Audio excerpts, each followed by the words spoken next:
So, some things that may occur when you are a chosen one. A lot of times, people cannot guess your age. Okay, so it's either they're going to think you're super younger than your age, or they're going to think you're very much older than your age. So, if I'm around somebody who's in their late 20s, they're going to think I'm in my late 20s. If I'm around people in their 30s, they're going to think I'm around in my 30s. If I'm around people in their 40s, they're going to think I'm in my 40s. Nobody ever guesses the chosen one's age off the bat like that. They're going to think you're either much, much older, or they're going to think you're much, much younger.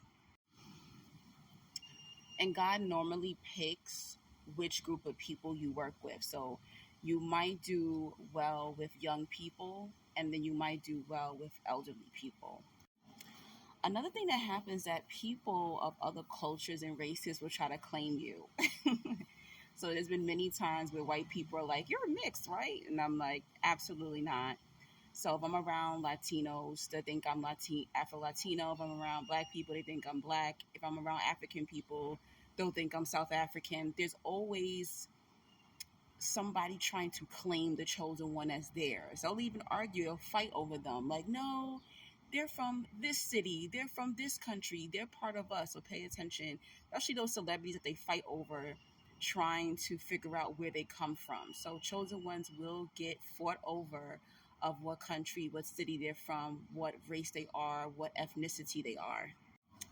If you are a chosen one content creator, go look at your analytics, and I bet you're going to be blown away at how many countries are following you, how many races are following you. You could be Black and you have tons of white followers, and you're going, what is going on? What is that? Chosen ones are international. People are always drawn to us no matter what country they're from. It could be the most racist person, and they're going to be oddly attracted and drawn to you. You are forced into leadership positions. I don't care if you're neurodivergent. I don't care if you call yourself an introvert. You're more shy or more quiet. You are naturally going to be forced into leadership positions. People are always going to naturally turn to you to make decisions, even strangers.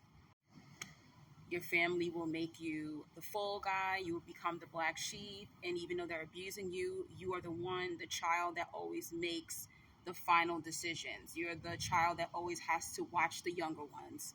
They will even blame you. If something goes down, you will be to blame. You automatically become the choice maker. You become the leader. It doesn't even matter if you are a chosen one woman and there are men around, they're going to turn to you and be like, what should we do next? They're going to trust the chosen one woman over any man in a room. Your energy is spiritual authority. So if you're at your workplace, most of the time, chosen one's bosses and managers will not like them. If you are at a church, your pastor and leaders in the church will not like you. They will fear you. Some of them will even literally run from you. You can even be very quiet and introverted, and your managers would think, oh, they're here to steal my job. Uh, she's here or he's here to expose me as a pastor because I'm not doing the right thing. The adults in your family, they don't like you because they can feel this authoritative spiritual energy that you have, and they feel you're going to expose them. They feel you can look right through them. So even when you are a child, you can even have your principal, your teachers not like you. You can have your doctors not like you. You can have police not like you. Anybody who is an authoritative figure in society, most of the time, immediately do not like you because of your energy. Friendships and romantic relationships do not last. Eventually, these people are turned off by the chosen one energy. They cannot be around you. They can't stand to be in your presence. They will be more attracted and drawn to people who they can run over.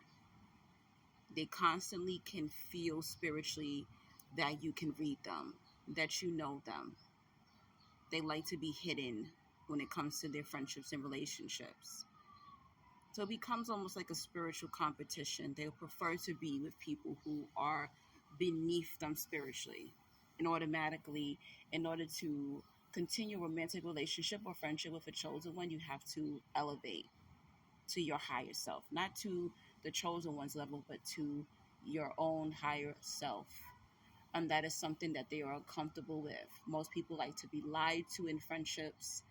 People do not like to elevate and heal and be exposed. So they do not enjoy the chosen one after a while. They're drawn to you because you appear to be magical and fun and you're beautiful and your light shines. But through time, they realize that they're not willing to do the spiritual work in order to be with you in a committed relationship or close friendship.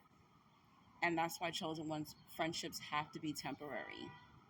Plus, God sees things that the chosen one doesn't see. So it's spiritual protection because the chosen one can get hurt, can be sabotaged, and even in some cases be unalived. So, do you think you're a chosen one?